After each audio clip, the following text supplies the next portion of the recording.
பகைத்திறம் தெரிதல். பகை என்னும் பண்பு இலதனை ஒருவன் நகையேயும் வேண்டற்பாற்று அன்று.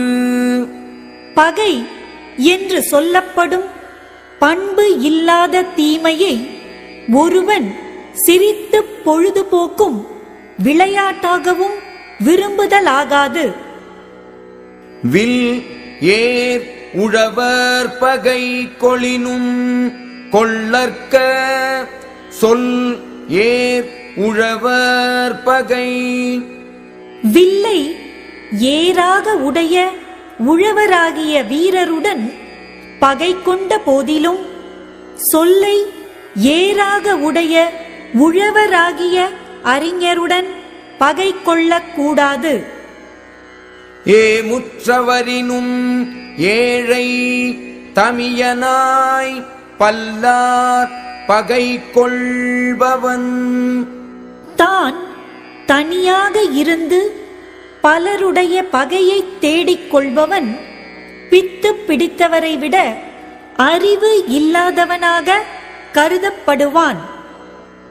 பகை நட்பாக் கொண்டு ஒழுகும் பண்புடையாளன் தகைமை கண் தங்கிற்று உலகு.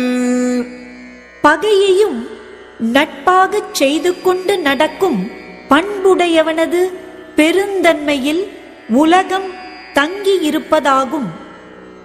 தன் துணையின்றால் பகை இரண்டால் தான் ஒருவன் இன்துணையாக் கொள்க அவற்றின் ஒன்று.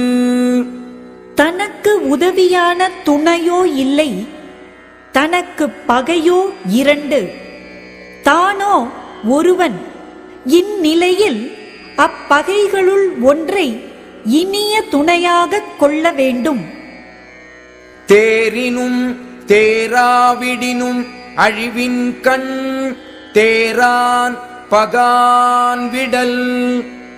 இதற்கு முன் ஒருவனை பற்றி ஆராய்ந்து தெளிந்திருந்தாலும் தெளியாவிட்டாலும் அழிவு வந்த காலத்தில் அவனை தெளியாமலும் நீங்காமலும் வாளா விட வேண்டும்.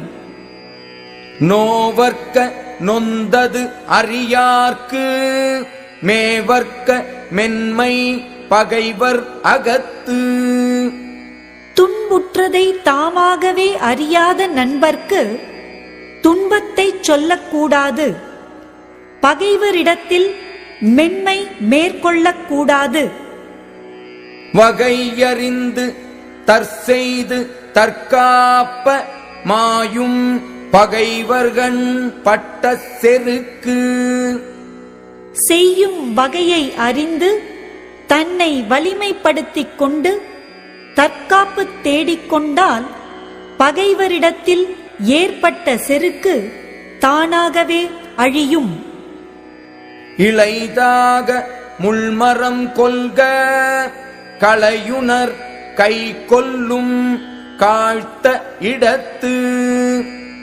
முள் மரத்தை இளையதாக இருக்கும் போதே வெட்ட வேண்டும். காழ்ப்பு ஏறி முதிர்ந்தபோது வெட்டுகின்றவரின் கையையே அது வருத்தும். உயிர்ப்ப உளரல்லர் மன்ற செயிர்ப்பவர் செம்மல் சிதைக்கலாதார்.